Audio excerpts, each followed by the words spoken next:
Welcome into the show today. Thank you for making this podcast a part of your day. If you're watching on YouTube or listening somewhere else, hit that subscribe button so this podcast shows up in your feed throughout the week.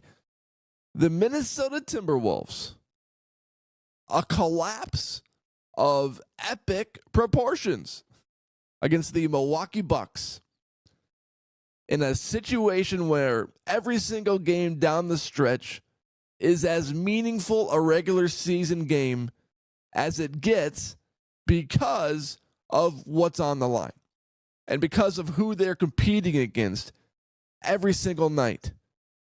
Multiple teams in the Western Conference vying for a spot within that top six to avoid the play-in game. But first, I need to tell you about the best investment my wife and I have made at our house.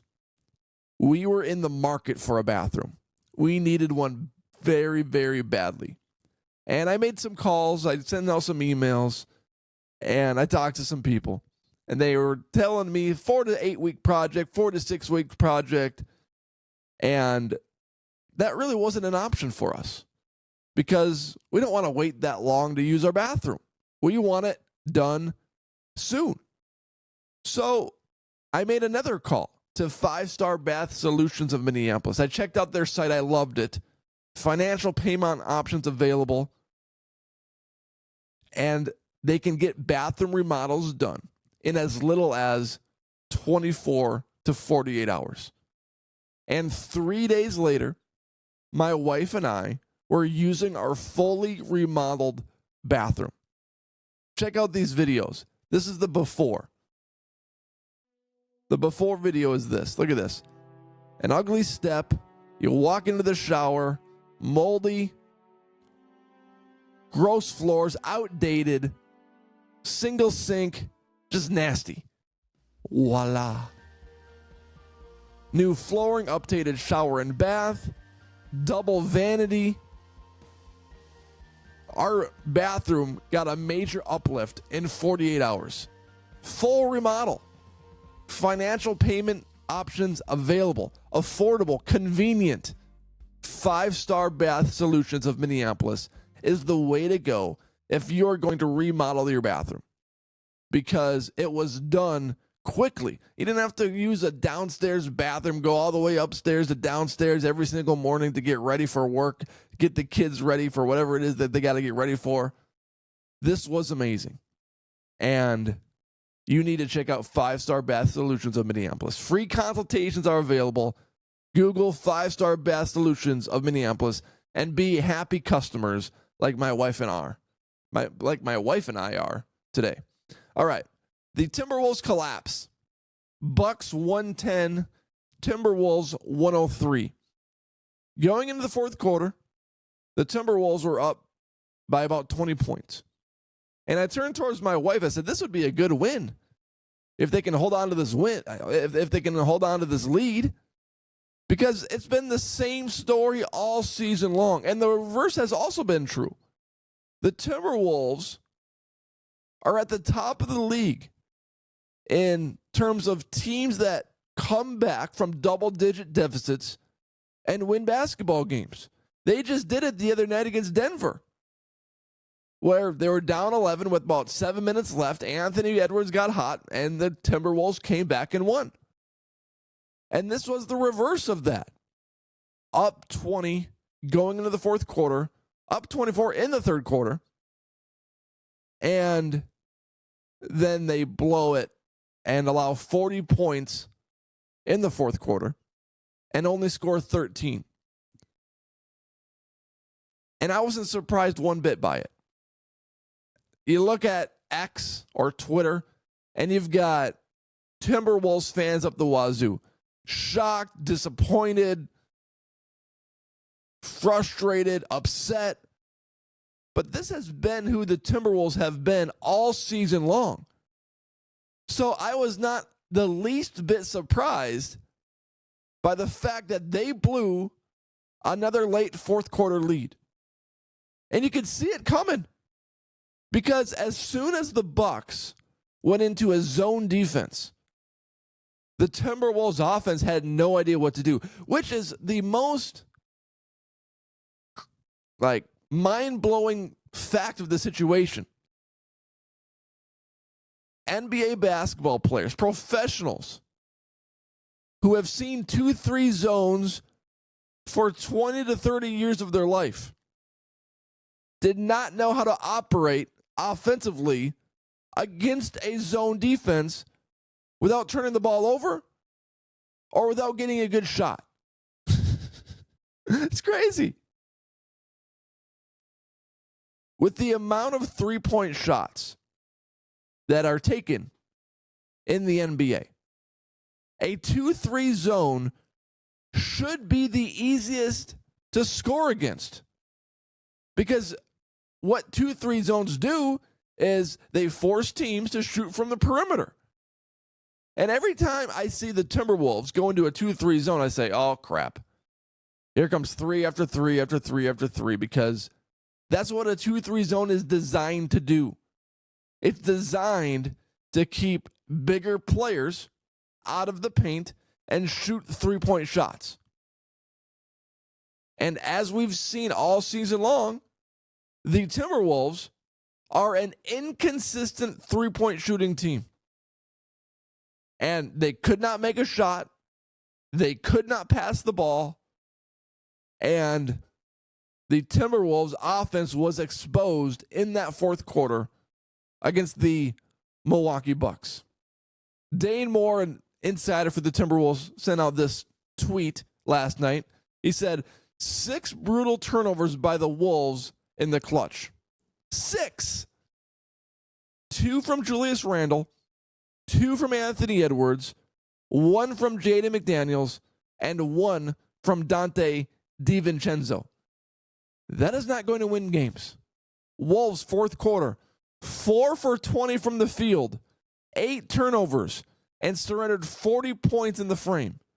That's a tweet sent out by Jace Frederick of the Pioneer Press. The Timberwolves offense became completely inept in the fourth quarter against the Bucks. Here's a screenshot by Bleacher Report. The Timberwolves were up 95-71 with 10 minutes left in the fourth quarter. They lost 110-103. So they were outscored in the final 10 minutes of this quarter by 31 points. That almost seems impossible to do. And you look at SportsCenter's win probability, ESPN's win probability, and the Timberwolves had a 99.9% chance to win this basketball game. So you look at everything that happened, and people are starting to point the finger. Who's to blame? Who takes the most responsibility? And I'm not going to point the finger at Chris Finch, because he did call timeouts, and he did try to set up plays. It was not one of those situations where Chris Finch let him play. It was a disaster after disaster. Why are you not calling a timeout? He called multiple timeouts during this Bucks run. And there was also the little scuffle between Rudy Gobert and Porter Jr. late in that game, which also gave the Timberwolves a break. But the Bucks fed off that scuffle and completely annihilated the Timberwolves from that point forward, because the Wolves actually got the lead 98-97 after that scuffle. And it's like, okay, maybe this is a good reset for the team. Maybe this is the stop and play that they needed to gather their emotions, get their composure. And there was none of that to behold or see on the basketball court. So it's a frustrating loss for sure. The players remained calm and cool after the game and basically said, you know what, it happens. We got to win the next one in Memphis. That's a must-win game. And then they got Utah and Brooklyn. And this is what I said. I said the Timberwolves would not finish the season on a 9-game win streak because they had a 5-game win streak going into this game. I said they're going to split Milwaukee and Memphis, and then they'll beat Utah and Brooklyn to finish off the season winning 8 of 9 games. And based on what they do against Memphis, that is going to look like it's going to be true. Because right now the Wolves are the 8th seed, 46 and 33. And then you got LA Clippers, Denver Nuggets, Golden State Warriors, Memphis Grizzlies, all at 47 and 32. This is one of the craziest Western Conference runs that you'll ever see, with this many teams stacked within the 4th to 8th seed. So you win 3 games down the stretch, and it would appear that the Timberwolves could at least get in that 6th spot. But as far as the blame game goes, I'm putting most of the blame on Anthony Edwards. And I don't think that's a cheap shot. Because when things break down like they did in the 4th quarter, Anthony Edwards, who some are so quick to call a superstar, completely disappeared from the basketball game. Down the stretch, he was not attacking. He could not find the seams. He could not make a pass. None of the Timberwolves could. It was turnover, breakaway, dunk, dunk, dunk, dunk, dunk. Timberwolves defense stunk. But in these moments when none of your starters can do anything, everyone's melting, that's when you need your superstars to step up and make a shot and have the composure to settle down your team. And Edwards had none of that. He had no composure. He had no sense of calmness or confidence. And the Timberwolves had an epic 24-point collapse in the 4th quarter. So, another bigger point to think about in terms of this basketball game, and if the Timberwolves make the 6th seed or 5th seed or even the 4th seed, cool. But when you watch this team, does it really look like a playoff-ready basketball team? Does it really look like it could go a full 7 games and be consistent enough to win those games throughout the series? Because it sure doesn't seem like it, because this is who they have been all season long. And I'm not surprised by any of it. At this point in time, it probably favors the Timberwolves to be down by 10 with 6 minutes left than to be up by 10 with 6 minutes left. As crazy as that sounds, that's what's been true for this basketball team this year. Do you really trust this Timberwolves team with a lead or in a clutch situation in playoff time to finish off the deal? Because I don't. I don't at all. Why would you? They completely melt down the stretch, and that's been the theme all season long. So that's my reaction to this game. They blew it. Not surprised by it. I even made a comment of it. Yeah, hopefully they can win if they hold on to this lead. This would be a good win. They didn't hold on to the lead. Blew it. And when you watch that game and the Bucks knock down threes and they cut it to 95-87 and say, okay, just make a shot, take the pressure out, and they couldn't make a shot. All the Timberwolves needed to do was make 1 shot or 2 shots, take the pressure off, eliminate that avalanche of the Bucks, and they win that game. And they couldn't do it. They could not stop their run. Because what's true about practically every NBA basketball game is that teams are going to go on runs. You see it all the time.